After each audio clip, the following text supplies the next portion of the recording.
is up? Your girl G here. Welcome back to my channel. Y'all, let's do a little bit of chit-chatting, okay? We're going to do an episode of Daily Squeeze, kind of talk about the stuff that's going on in the headlines, talking about the juice. Y'all, okay? I'm not doing a review for Black & Crew. I was, but after watching the episode, it really wasn't that much going on. Basically, it was them trying to figure out who's the best tattoo artist, and them talking about all of the Asian hate that had been going on in Atlanta and the shootings at the time.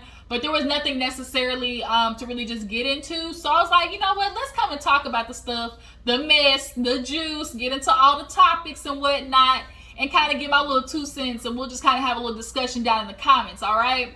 So, you know, I usually like to kind of go back some of the stuff I missed and then work my way forward. And I honestly didn't even get a chance to talk about this Malik Beasley and Larsa Pippen situation. So let's go ahead and get into it. So basically what's happening is Malik saw that the grass wasn't greener. It's a typical story of you with the woman, knock her up, pregnant, but oh, this bitch over here look good with her fat ass, and then they go over there and the grass ain't always greener. Now he's sitting here doing this long, drawn out, you know, I fucked up love letter talking about how, oh, you know, I'm just doing this publicly because I publicly humiliated the woman who's been standing by my side, and how dare me to like try and deny my son, you know, he's gonna be mine. I'm gonna do the best to be the man I can be, you know, for you and our family. And I should have known, you know, what I've been looking for the whole time was right there in front of me. Yitty yada, all the stuff that men always say after they went out and got their thrill off, got their rocks off for a couple of months and come back.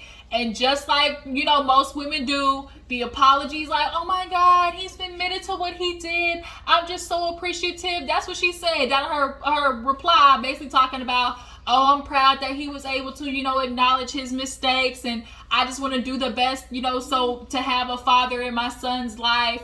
And I just honestly, y'all, I just get this like burning sensation in my stomach being a child of divorce. I've told y'all this before. It was messy, like Love and Hip Hop type messy. Y'all, if I told you the stories, you would not believe it. But it's like, it's always so convenient how it's all about the family when they want to fix it. But it's never, oh, you thinking about the family when you was out there, you know, putting your penis in another woman. Like, and then after they apologize, the woman is always looked at like, oh girl, you gonna keep your family together? Are you know, take him back? Like, he's still a good father, so, you know, just try to keep your family together. And it's like, why is it my responsibility to always remember to keep the family together, but not the men's? I just feel some type of way about that. And that seems to be a common thing in the culture of women doing everything, a man feeling entitled to go step out because he takes care of the bills, and he does it, and then the woman's supposed to feel grateful because what? He does his responsibility. So, oh, I gotta think about the family. But he wasn't thinking about the family, like I said, when he was out there raw dogging some bitch from the bike. I just don't like that. But now Malik, he's supposed to be going to jail on aggravated assault with a deadly weapon. Supposed to be like doing time, like 4 months or something like that. So basically, he wanted to apologize so he could have a bitch holding him down while he's locked up. He locked up, they won't let him out. They won't let him out, he locked up. Y'all, I'm sick of this. And Larsa and her got into it, and Larsa was on her neck. Okay, let me tell you, Larsa was not, I don't even like that bitch Larsa. I don't. She is, in the words of Portia, a slut from the 90s, okay? Larsa knows what, she's been in this game a long time. She bagged Scottie Pippen, one of the richest, biggest of them all.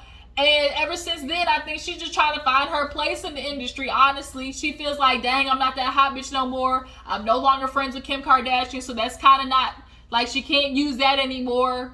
So now she has an OnlyFans, but nonetheless, her and old girl got into it. And it started out with the girl talking about, oh, you know, how are you going to claim one day you didn't know about me, then the next you did, but, you know, he wasn't, but Malik, you know, played it down. You know, he had a kid in the family, but you still stayed around. Like, you should be ashamed of yourself. Like, you know, girl code is something that you wouldn't know if it smacks you in the face. And basically, Larsa Pippen turned around and was like, girl, I'm not fighting with you over a nigga who ain't shit. First of all, he tried to deny your baby, get a DNA test. Even after 2 years, the baby was, you know, years into his life. He cheap as hell. He, you know, came out. But this is the part that I didn't get about Larsa Pippen, because you're like, oh, he chased me. He was so persistent in my DMs. But you gave him the time of day, though. If he was so persistent, like, you still fucked with him, though. You still, like, it don't matter if he was persistent. The point is, you still let him hit. So, scratch that, you know, being a huge point out. But she was like, but what I do know, when she said what I do know is my kids would never have to look on the internet and see that they daddy tried to deny them. I said, and okay then. Yeah, it's just, you gotta be careful with these niggas. And honestly, it's like, they just really will do girls bad out here. That's why I just do not. At some point, I just do not even know why men exist. Because women now are independent. We can do it on our own. And they find a problem with women being independent. Like, any type of situation, they're gonna find a problem in the woman. Oh, she don't do nothing. She want to stay at home, be a housewife. I pay all the bills, take care of everything. All she do is, you know, cook, clean, do dishes. Like, she ain't got no money of her own. Okay.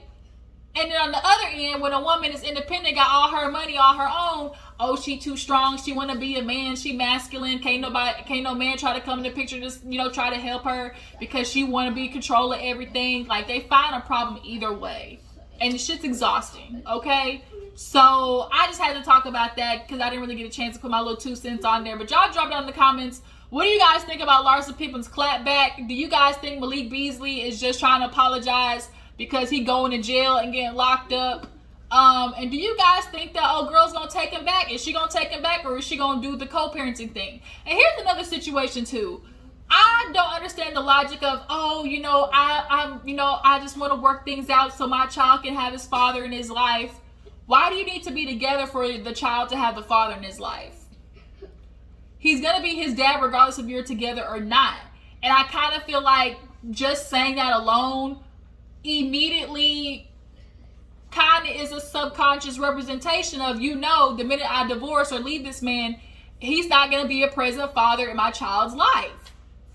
And that's also annoying too, because a lot of times that is what happens. These people be leaving, you know, getting divorces, breaking up and stuff like that. And where's the father at? He disappears. So, are you leaving or not? So, yeah, I just kind of have an issue with this, oh, stay together so my kids can have a father in your life. Regardless, the father's going to be in his life, you know, or should be. He should be, is the thing. So moving on, what else did I want to talk about? Teyana Taylor, y'all. Teyana Taylor is sexiest woman alive.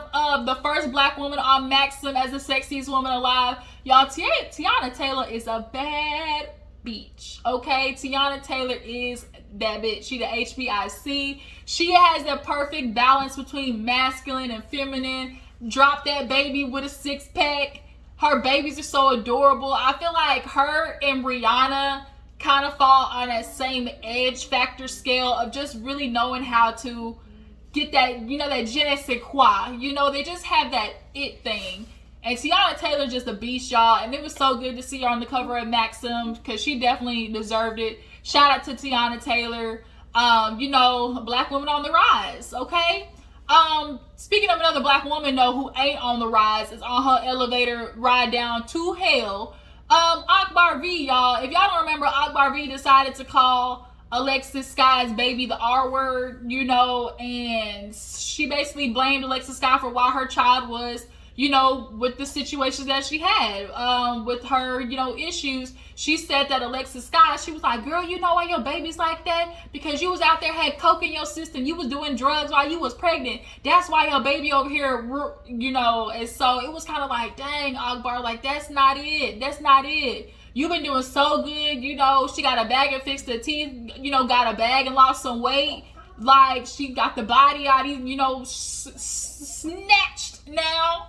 You know, she did all those things, and it's like, you trying to, you know, upgrade, and you still acting like hood gonna snipe a bitch. Like, you can't do that, Akbar V, especially the way that you was talking to her. Like, it's not a good look. So now Khia, you know, Khia loves to get into a ring with somebody. She decided to go off on Akbar V, and now these two heifers is going at it. She basically told Akbar V, like, you can't be talking about nobody being slow. Look at you. And another thing too is like, Akbar V, you talk about somebody's child, but where are your children? You got 4 or 5 of them hoes. Like, where are your kids? I remember on Love and Hip Hop, you said you was wanting to get into the industry so you can have money to get your kids. You got money, Akbar. The way you flashing on Instagram, you got enough money to take care of them kids. So either you making this money and you just send it home, which I hope so. And it's like, first of all, you got this money. I think Akbar has become so comfortable with the life that she's living without her kids that I really think she feels like sending them money is going to be okay. Like, your kids are now going to be growing up with complexes, seeing you out there flossing and doing it, and not coming to see about them, take care of them. Akbar has had her kids taken care of all their lives. And so I think in her head, she's thinking like, they've been with them for so long, they don't need me, or, you know, she just doesn't want that responsibility. A lot of parents, they get comfortable with other people having their kids and they don't want the responsibility, which is why I'm having an issue with this Governor Abbott and the abortion situation. Y'all force people to have kids that they can't even take care of, and then when they get here, the government don't even take care of them. They got dang stuff. The foster care system is shit. So that's another video. But nonetheless, Akbar, you talking about somebody's kids. You can't do that, ma'am. You can't do that. Like, your kids over here on EBT wicked welfare, you over here on it with a Gucci belt on, talking about I'm working with Dr. Dre in the studio. Like, the two don't go together, okay? But Khia and her basically went at it with each other. They was on Akbar V was on the Shade Room talking about Khia, called her illiterate and all types of stuff, one hit wonder.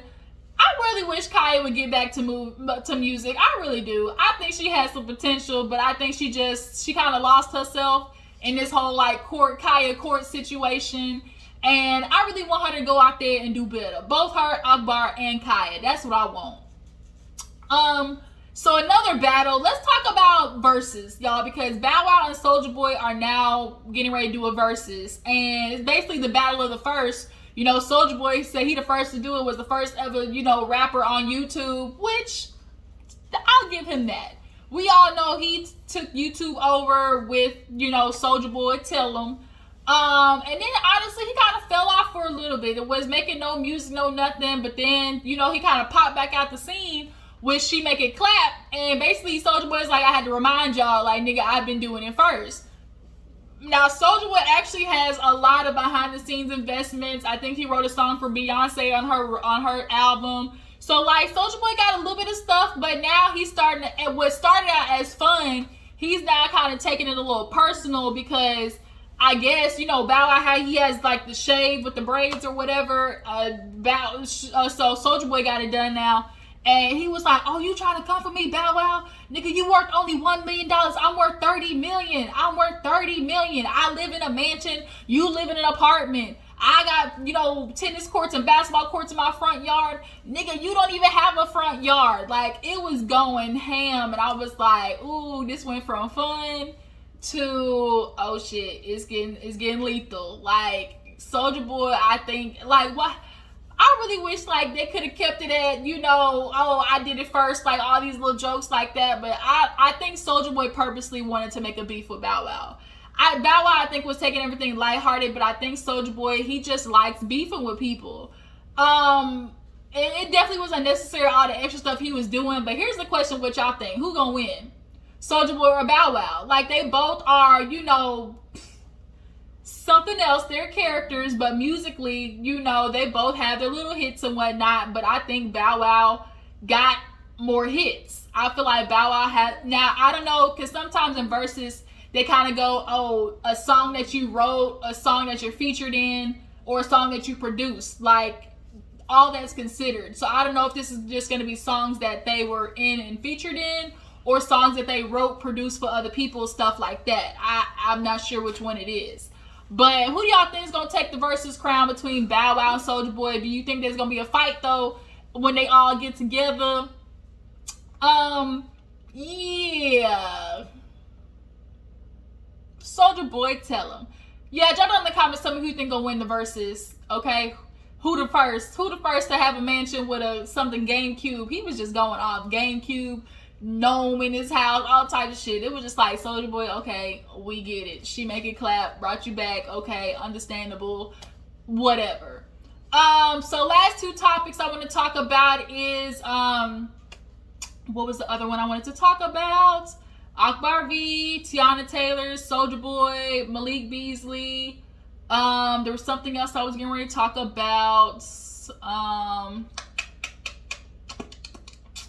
Y'all, I'm having a brain lapse. I knew it was something else that I wanted to talk about. Oh, Dababy, y'all. Dababy and Yo Gotti. So, if y'all haven't seen the preview for Drop or the music video Drop, things are getting a little yellow. Let's just say bright yellow, okay? And the minute I saw the clip for Drop, I immediately knew, oh, this is a problem. And literally a whole day later, I get on Shade Room and it's like, Yo Gotti, Dababy, colors. I didn't even say nothing. I be peeping stuff, but don't really say nothing. I knew the minute I saw that clip was gonna go ham. I knew it. And sure enough, they got called out for it. They did try to come back with just watch the whole video. It's y'all need to watch the whole video. And it's like, we watched that video. When I tell you that shit was yellow, cream, white, like no black woman was in there. And it's kind of a weird battle of where's the representation of black women versus nah, hell no, keep black women out of that. We don't need to be in the video just shaking our ass for dollars, like in the famous words of Players Club, gotta use what you got to get what you want type stuff. And so it's kind of like this weird battle of like, you don't want us, I'm not fighting for you to want us, but you gotta know that we're here and you gotta accept us. Like it's so, that line is just so blurred because you do want the industry and the men and the music and every type of music industry, acting industry, any type of branding, marketing, like personal stuff, like you want them to recognize you as valuable and something that needs to be represented, darker women. And then it's like, on the other hand too, it's like, what am I fighting you for? If you don't want me, don't accept me, then I'm gonna go to where somebody is. And it's like, you still want to fight for people to see you. It's just a weird balance. And I'm glad that it honestly wasn't no black women in that video like that, because the video was a little was real, Mr. Luke me so horny nasty, type video. The song is definitely gonna be like a little strip club anthem, but why are we surprised? Dababy was with Danny Lee. Yellow bone, what do you like? I knew the minute that song came out too, she was gonna hit the fan. And sure enough, it did. And it's just weird because Dababy, you got a dark-skinned daughter. Like, your daughter is chocolatey. Beautiful baby. Look, like, she's so cute. She be on his lives and everything. And the women that you bring around are all, caramel macchiato or lighter. Like, that's just the truth. So at one point, is it like we battle to keep, representation for darker women, women who are, African, Haitian, just like all of those like people who are darker.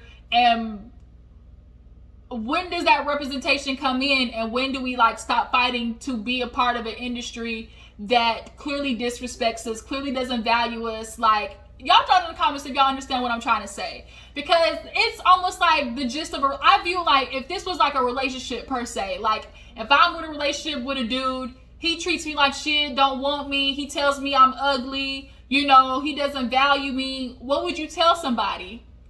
If he don't value you, leave, walk away, don't try to force a situation.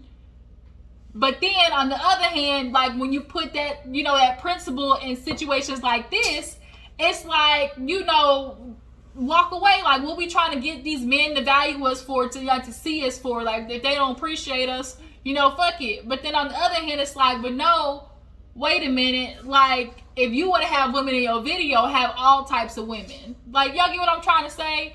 But like I said, they was in there just shaking it, making it clap, all that type of stuff. I'm actually kind of glad there wasn't no black women in that video sitting there degrading themselves of that magnitude. We honestly need to have a conversation about this. Just women and men in general, that balance of just like the respect level nowadays It's gone between men. They're not really men. They grown ass boys. They don't want to work on themselves. They don't have accountability. They don't want to grow. They don't want to, you know, have real ass responsibilities with real women. Y'all just don't. You just don't want to be dads. Got Future out here calling Michael B. Jordan lames, and nigga, you got 8 kids that you don't take care of. Like, you don't, can't, won't, shouldn't. I literally, my blood is boiling thinking about it. But let's get into last but not least. Let's talk about, guess what's coming back? Love and Hip Hop Atlanta.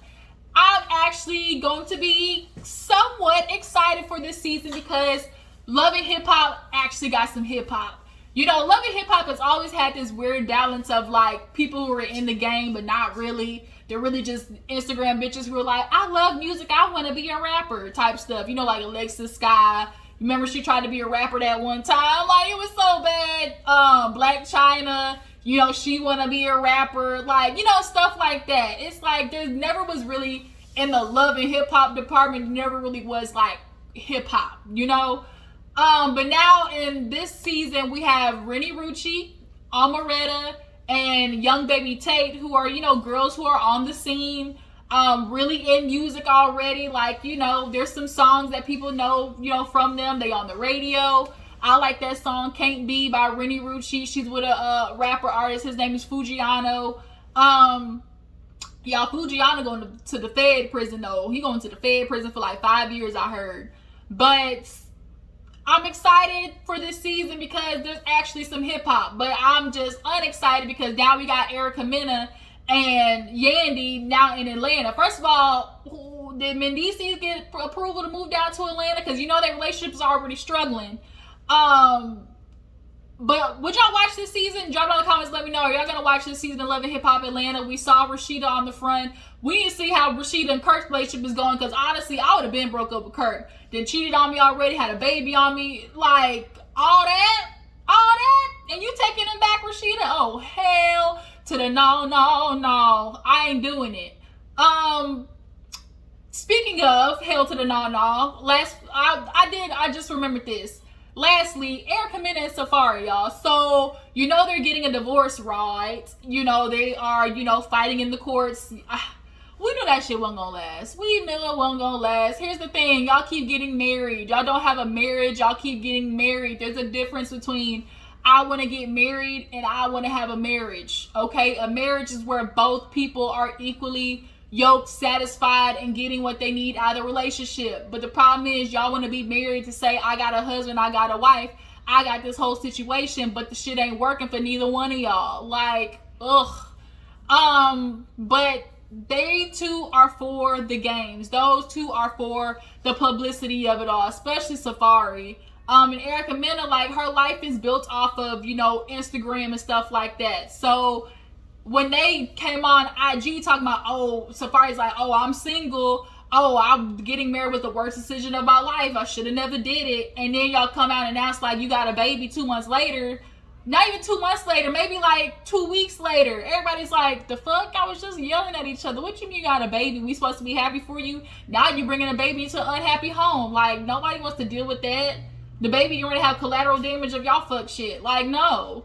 But apparently there's a battle within the courts. Maybe we'll see that on Love and Hip Hop. Erica Mena is asking for full custody. I think Safaree is a good dad. Like, when you see him, I think Safaree absolutely is a good father. But, you know, when you are a parent, sometimes you just fight for it because, like, that's all you know. All I know is my kids. I want my kids with me. I love them. I don't want to be apart from them. And I feel like that's just like, I get it, you love your kids, but it's okay to let them go. It's okay to let them go spend time with dad for 4 or 5 days. Let you have your alone time. When I see situations where the dad's like, I want custody of the kid, give it to him. See how fast he get that shit back. See how fast. Men be fighting for their kids, only one, to look good. I'm going to look like a dad who want their kids. And then 2, to be petty to you. And there are men who do really want their kids, but for the most point, a lot of them ain't just really fighting for custody because they really want their kids. They doing it because I'm fighting my, you know, the girl on purpose. I'm just making it harder. You know, it's just a reason to fight for something. And it's like, okay, you want custody of the kids? Have it then. Have it. See how fast them niggas bring them baby right back. Oh, you know, I think 50-50 custody is, you know, what we should do. Thought so. But yeah, Love and Hip Hop is back, you guys. I'm excited to see how they're gonna play this out. Y'all know Carly Red. She on there with big ass tall burnt tree Lamar Odom. He getting ready to fight Aaron Carter. The stupidest matchup. Carly Red always finds a way to get her a nigga, okay?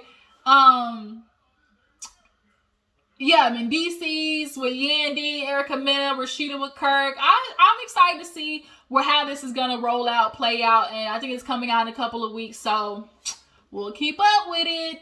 But that's kind of all that's been happening. You know, you guys, wanted to come and talk to you real quick before I head out to the store. And I will catch you guys in the next review. I'm gonna be talking about Beverly Hills Housewives. I think that's coming on tonight. So yeah. We'll see you then. Appreciate you. Y'all drop down in the comments. Tell me what you feel about the topics we discussed today. And I will catch y'all in the next video. Deuces.